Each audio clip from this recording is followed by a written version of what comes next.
Hello and welcome to a special edition of the Plus One interview. And today we have Coach Kenya Jones from Brooks School here. Sir, how are you, man? I'm chilling, man. I'm good. I'm still riding on a little high right now. It's like I'm floating. Hey, man, you got the trophy here.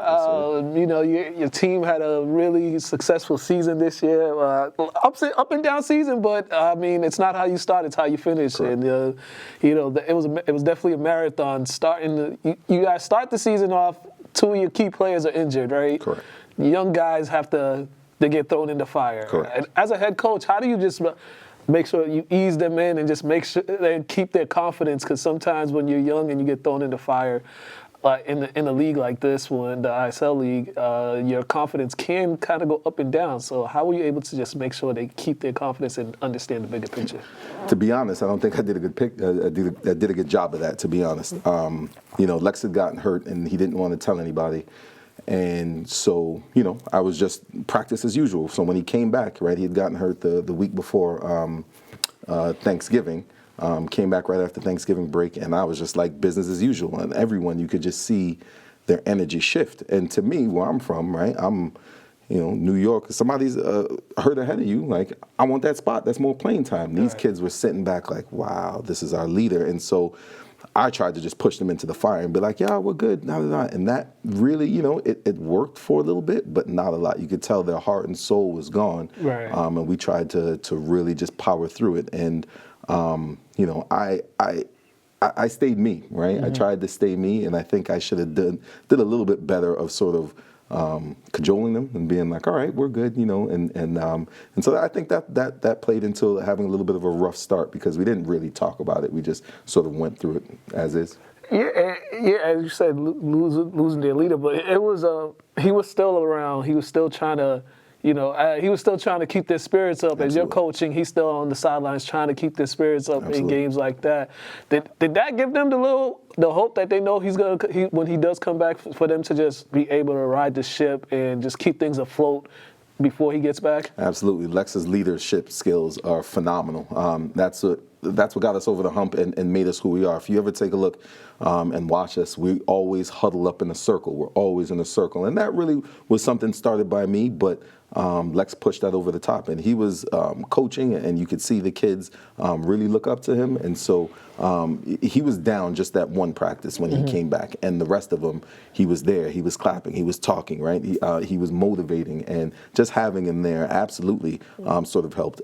It would have been terrible if he sulked. If he sulked, we would have been shot. But because he was still positive through it, and that also gave him an opportunity to sort of watch from the sidelines, to see, to be a coach, right? To see the whole thing rather than just him being there to see, okay, this is what coach is talking about. So he became a coach in that way. And then once he was able to get back on the court, that translated, that helped. Yeah, I'll get back to that one in a second. But out of the players that were getting the big time minutes, how many of those guys, this was their first time getting big time minutes this season, you know, out of all the players that you had, you know, and substituting for the injuries? Yeah, DJ was a big one. DJ Casamajor had a huge start to the season. You know, came out with 20 points versus Proctor. That really helped us in the tournament versus Frederick Gunn. He had 4 threes.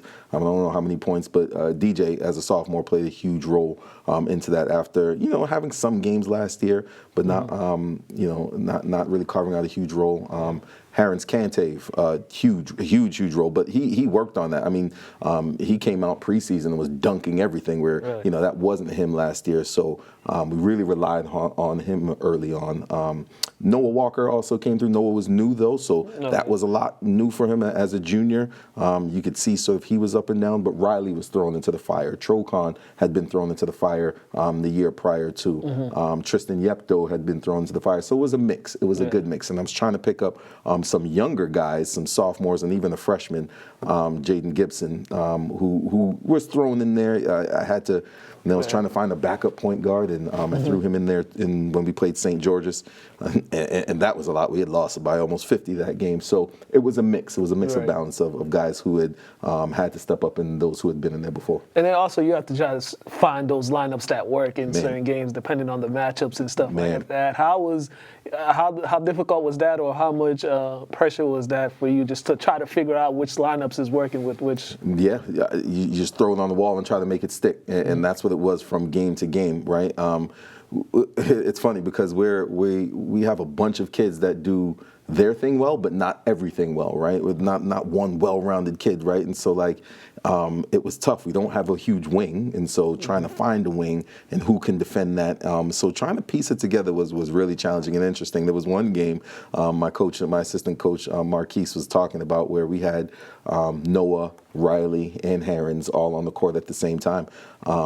And that didn't work out very well, right? Because none of them are really wings. They're like tweeners between 3s and 4s, and they're confused about who they are.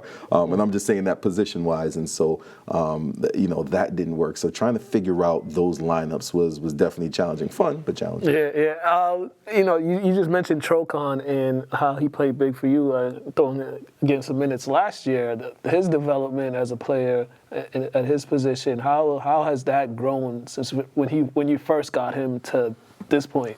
Yeah, Tro has always had the skill, but it's always been, trying to find what makes him tick, what makes him go. He's such a even-keeled kid, right? He's quiet, and I've always been trying to push him to just be tougher and not let people bump you. So I think a lot of it was physical, right? And him getting physically stronger, and he was able, I think in years before, people were bumping him. I remember him coming up early in the season and was like, Coach, I've been in the gym. So he's bumping people back, and I think physically, that really helped. Confidence-wise as well. I think Trocon understood who I am as a coach and what I'm asking from him and what we needed, and Tro had huge play. Tro was the backboard. Listen, at 6'1", Tro led our team in rebounding the whole season. Okay, he led our team in rebounding. We have 6'7", 6'6" kids because he's in the trenches, right? He's in there. He has a great sense of where the ball is going to come off the rim, and so he was one of those by the end that you just couldn't take off the court. I mean, really all season, even without Lex, you could not take Trocon off the court, and he was pivotal to what we did. Yeah, and you guys play in such a tough league, a very competitive league, so many good teams, so many good players in that. Can you expound on just how beneficial that is for those players to be in a competitive league like that, where all the teams you're gonna get a game. It don't matter what their record is. No matter who you play in that league, you're gonna get a game out of those teams. There are no days off. There are no days off, man. We played, so we were on a 5-game winning streak at one point to really get back into things. We had started 3-7. I think we probably got it back to 500 at that point, and we were playing BB&N, and BB&N hadn't won very many games, maybe one game in the league up until that point. It was later on in the season, and they smoked us by 20. It was early. It was 18-2 to start, and I was like, this is crazy. There are no days off, and so I think part of that is the scouting and the game plan. I always go in and make sure that I'm talking to these kids to make sure that they respect our opponents, right, and not look at their records, because those type of things can happen to you. And it's a really competitive. There's no days off, and that's the same thing for us as well, right? I think when we're the underdog, a lot of times we'll go in and shock teams, right, and be like, even last year when Milton had, I want to say 5 D1 kids, right? We beat them, on our home court. Granted, they were missing C.J. Cox, who's at Purdue right now, but still, it's a competitive league where there are no days off, no matter who you're playing. It's fun. Yeah, and I definitely came to a few of the games. I mean, the Rivers tournament that you guys are always in. Getting to the championship game once again. I remember after the game, I think it was the director of the program, you were telling her, I'm tired of coming in second place, But in that game, it just seemed like the shots was, what could go wrong went wrong in that game. It was like the shots weren't falling. Those guys are making everything, and it was just like everything was going wrong your way and everything was going right their way, right? Yeah. Rivers is so well coached. They're incredibly well coached, and again, we were still trying to find sort of our identity and who we were. And folks got hurt. So I think who else got hurt that game? DJ had injured his ankle, so that was another guy that went down. So I had to bring some. So now there are a bunch of young guys who were thrown in there, while Rivers is just, they're moving and shifting and moving. And I was like, this is crazy and incorrect. Anything that could go wrong, turning over the ball. I mean, we started off the season, it was pretty weird and interesting. I was telling them after, games, I'm like, why do we keep shooting so many air balls? Like, we had shot, Riley was shooting, and Riley is one of the best shooters in the league. And he was just off. And I was like, I'm not sure what's going on. And so there was a lot of that. And we had no identity at that point. And I was trying to figure out who we were, because it wasn't on offense. It wasn't on defense. Our identity, though, to be honest with you, was the ability to stick together, right? They never frayed. Even the BB&N game I'm talking about, when we were down a lot, I was just watching the film, and these kids were standing up on the sideline still clapping. While I'm mad, right? I can't even see behind me. Right. I'm heated, but I'm watching them, and they're still up clapping, down by 22, and I'm like, that was our identity. Yeah. What would you say came the turning point in the season? You talked about the 5-game winning streak, right? Yeah. Alex comes back from his injury. Yeah. Riley's back. Your team is getting healthy now. Yeah. Latter part of the season. What would you say was the turning point in that span? Because even Lex came back and tried to save everything all at once, right? So he still needed to work his way back. And then we were winning, but there was still, right, the shots that he was taking wasn't great. Riley was back, but then got hurt. And so, we missed him. So we really never had a full team until sort of our St. Mark's game. The turning point, there were two practices. And that's why I always say, right, I judge us by how we practice. That's how we're going to play. And that was really us this year. Our captain, Tristan Yepdo, and DJ Casamager got into a beef in practice. Right, and they're going back and forth at each other. And I'm looking at my coaches, and I'm like, this is the fire that we need. That happened. And then maybe a week or two later, Tristan and it was actually both my captains. It was Tristan and Lex. They both go at it. And the focus and the why and I could see it. And then I was like, yeah, they're locked in right now. Because that's one thing that we were lacking at some points was toughness. We had wings killing us. Wings were giving us 25 and just going straight downhill. And I was like, bro, we're not tough right now. Those two things really, really changed, those two practices. Common denominator here is Tristan, huh? Yeah, absolutely. Is that football? Is that the football in him? Is incredibly tough in the heart and soul of what we did, right? He didn't start or play in the first few games of the season, really until we got back from Christmas break. His knees were bothering him, and he wanted to play. And my coaches had to stop him, right? He wanted to kill me because he was like, and I was like, Tristan, you just got to get healthy. We need you towards the end of the season. Right. But his toughness, his reliability, football is his first sport, right. But you can't take him off the basketball court because he's where I could just put him where I need him to be, right? I can put him. There were some games, right, and I track sort of metrics. And there was a game, I don't know, there's a metric called VPS. So it just takes the good things you do divided by the bad things you do. The average for everyone is 1. Mm-hmm. There was a game where he didn't shoot the ball, and his VPS was over 3. That's crazy. He didn't shoot the ball at all, but he was doing things that made us so much better. Yeah. And I was like, this is it. And so I showed them that, and he was an incredible glue. Yeah. Every team has that one glue guy that kind of a little screw loose, but it's a good thing. Absolutely. It's a good thing. T.Y. would yell at me in the middle of the games. I'd be like, you got it, son. Just keep going. I had to calm him down, which is crazy. All right. And to complete this run, you guys had to win to close out the season. Your team wins it. Playoffs start. You go on the run. Just is this one of the more impressive playoff runs that you've experienced as the head coach from a group of kids? With the group of kids, I should say. Absolutely. I mean, I've been an assistant coach at Brooks for 16 years prior to my 3 years coaching. We were down every game that we needed by double digits going into the playoffs and then in the playoffs. We were never up. We were never the favorites. We had to fight back, and in each game we fought back, which was interesting because it got to a point where I was like, we're fine, fellas. Like, we're down 10, we're cool. Mm-hmm. And they're looking at me like, nah, we're cool. And every single game, I mean, even the semifinals, we were down to Canterbury 30-11. And there was no panic. Even the Rivers game, they came out, hit 3 straight. I think it was 11-2. There was no panic. I didn't call a timeout. Riley tells me on the bus ride home, he was like, "Coach, I'm glad you didn't call a timeout because we were good." I could see that they were good. A lot of the times, like when they're not good, they're looking over at me.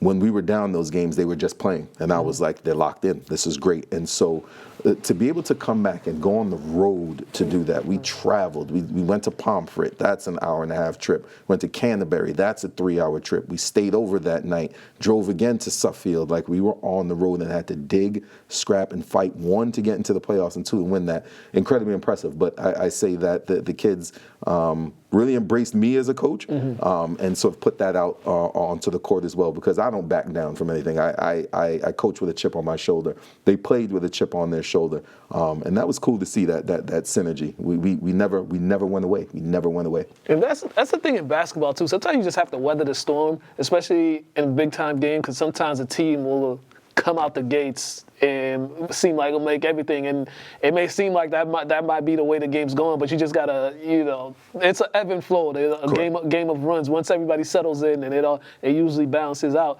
And for you guys, it did. Coming down to the literally the game comes down to the last possession, and you go to the leader, your leader of the team. First of all, Trocon found him when he was trying to penetrate the defense, end up finding him. But I mean, was that just the shot that finalize what Alex wanted to do? Alex came in our first meeting and said, I want to win a championship. I want to be Class B MVP. I want to be MVP of this. And I said, okay, this is great. This is how we're going to do it and get this done.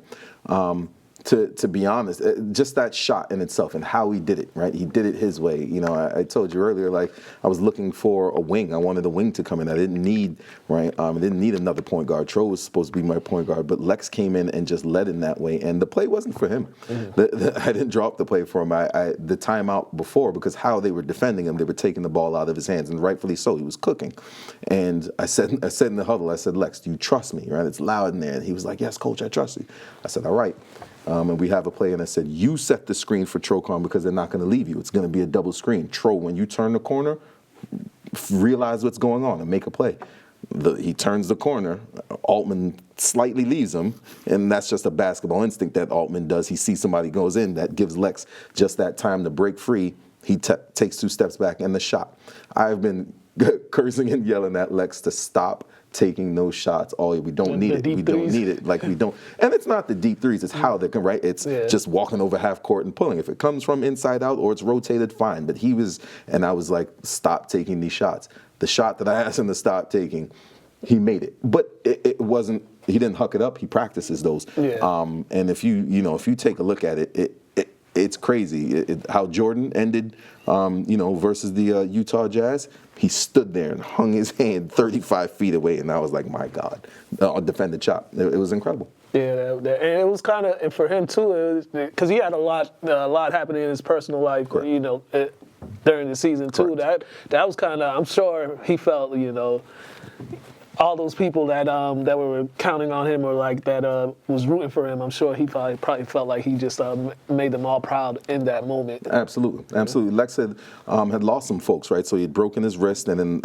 in the same time had lost an immediate family member within the next day. And so you can imagine yourself as a kid, like what that's like. And Lex doesn't really. It's after practice. I'm like, Lex, what's going on? He's like, he doesn't tell you beforehand. There was even one practice where he comes in and he's just off. He's turning over the ball and like bad turns. He's just throwing the ball. He's not getting back. And I'm letting him play through it. And even, Tristan is looking at him like, yo, what is going on? You're not yourself. And typically when that happens, I'm thinking kids aren't just working hard and he's dogging it. And I let him go, and after practice, I was like, "That's what's going on." He was like, "This was an anniversary of somebody who passed for me last year," and I was like, that makes sense. And then came back. So he's such an emotional kid, right? He wears his emotions, on his sleeves, and he did a really good job of battling through that and playing for a high power. Yeah. I want to speak on something too, because you be the perfect person to answer this. We see this day and age of basketball, especially high school basketball. We're seeing a lot of kids. They'll start off in the public schools, MIAA or whatever, and then they'll transfer to the prep schools, or I think for a better opportunity. And there's been discussions. I've had discussions with people that sometimes the grass isn't always greener on the other side, right? Because sometimes people feel like some kids leave way before they should go there, right? So as a head coach, when you're getting some of these guys that are coming from these MIA schools, I mean, you had Lex for 2 years, 2 years at Charlestown, right? You know, what are the conversations that you have with them or their coaches or their family members just to let them know just so they can ensure that this is the best decision for them to make? It's an easy conversation for me. You have to want to go to Brooks. Before I talk about basketball, I talk about Brooks School itself. Talk about the school itself. You have to want to be part of the community. You have to want to do things outside of just basketball. And I tell them all the time, like, if you come here just to play basketball, it's not going to work for you because the school is going to require you to do a bunch of things. And if you're butting heads with the school and trying to slink out and do other things, so you can focus on basketball, but it can't just be your only thing. And so for me, it's an easy conversation, right? You have to want to be at the school. You have to want to make connections. You don't have to be great at everything that you do. And then the other conversation is, do you want to come here to work? We don't get a lot of blue chip, high end, I'm going to Kansas type basketball players, right? They're going to go to other schools where they can just play basketball. And I don't knock that. We get the kids that come in and want to work.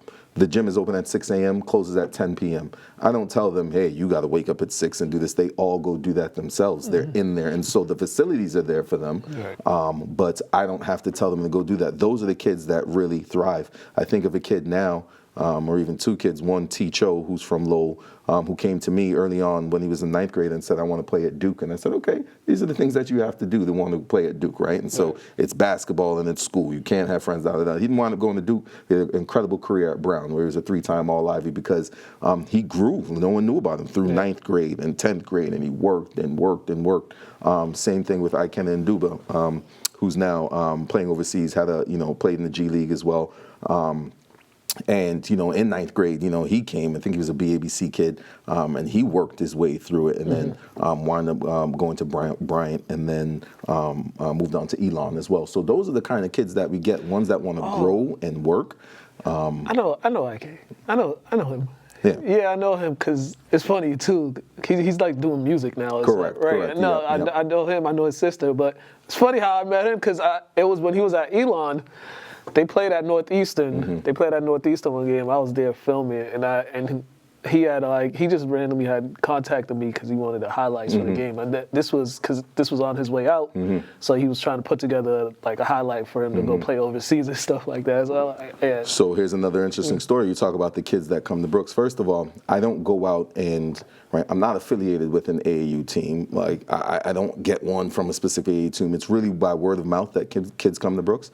Lex came because of Ike. Ike called me and said, yo, I'm working out with this kid. You should really have him at Brooks. This was in August of that year. And I said, all right, I don't need I'm looking for somebody, but I need a wing. And Ike was like, nah, you want this kid. And so I got Lex through Ike. Like, that's how, these networks and this happens. Like, it really by word of mouth by a lot of the kids that I get at Brooks rather than me going out on the road trying to find them. Maybe I should, but I don't know. It works that way. It works for you. Yeah, it works for you. You got a good one too. Absolutely. Shout out to Ike, man. Shout out to Ike, man. He's doing. Yeah, so I seen him a couple times whenever they have like the stuff at the Quincy Y. Sure, he does the 617 Peak stuff. Yeah, and the Beantown Slam and stuff like that. I seen him over there and stuff like that. Small world. Real small world. Everything comes in full circle. Lastly, before we get you out of here, just talk about your time playing basketball, high school. You said Masco. Yeah, went to Masco. Masco. UMass Lowell. Went to UMass Lowell. So here's an interesting thing, man. I did this my way. I actually quit my senior year of high school after my first game because I didn't like my coach. Great dude, but just, I worked so hard and it just wasn't. And so I remember sitting in the locker room the game after I quit, and I said, I'm going to be a better coach than him one day. And so I knew that as a 17-year-old, I was like, this is what I'm going to do. I'm going to focus on being a better coach. Like, that was my drive. That was a chip on my shoulder. Went to UMass Lowell. Hung out with the basketball team, watched their practices. I actually practiced with the girls team as well. They allowed me to. So I was just a basketball junkie. Ate, slept, and basketball. Got an opportunity to coach at Brooks randomly. Shout out to Coach McVeigh, who took a chance on me. because they could just see my passion. And I was an assistant, so I was coaching the JV team for 16 years, but also doing the varsity team. So I would do JV practices, do varsity practices. I'd be at JV games, do JV games. So actually, I was getting double the time of what a normal coach would be, because I'm doing both, and I loved it, right? And I love the kids, and I love Brooks. And so watching Coach McVay, like after the first, I watched one of his practices and I threw away everything I was doing, and I was like, this is it. Rightfully so, right? He's the greatest, to me, the greatest coach in NEPSAC history, right? As to what he did and his run that he did. And so me sitting there and watching him do that, I didn't have to recreate the wheel. I did it a little bit my way, but being able to sit and watch, really, we're doing the same things. It's the same Brooks type of things, just with my little flair. And what I like in that too is, like, right, there was Parcells and there was Belichick, right? I'm going to give him Parcells. I'm going to take Belichick's route. We'll work with that. That's good to hear. That's good to hear. And also, small world, ladies and gentlemen, he went to school with Bella Awumi's parents. Facts. He went to school with the Ridleys too. With the Ridleys, absolutely. So Matt Ridley was actually my roommate in college. Matt and Helen. They were my youth coach. That's crazy. During the basketball, when Lynn Parks used to have the basketball clinic, back when I was a kid. Helen, I think, was during her senior year. Going into her senior year, she was one of my coaches. That's and crazy. I think Matt. I think it was after he graduated or so, or like a couple, like his junior or senior year, that summer he was our coach. So, That's crazy. It's a small world, man. Yeah, definitely know Ritz. I know a lot of the folks from Lynn through UMass Lowell, so it's fire. All right, man. Hey, Coach. Appreciate you, Appreciate it, man. Plug in the school social medias and all that if they want to, if folks want to learn anything about the Brooks program. Absolutely. So if you ever want to learn about Brooks, right, you go to www.brooksschool.org. You can find me on Twitter at Coach K Jones 52, and also Brooks Basketball on Instagram. Hit me, find me. If you're ever looking for a great school with great kids, great people, come find me. Great basketball too, apparently. Yeah. NEPSAC Class B champions 2024-2025 season. I'm Kyle Kabongo, ladies and gentlemen. That's a nice trophy. That is a nice trophy. Hope y'all have a good one. We're out of here. Catch you next time. Thank you. Appreciate you.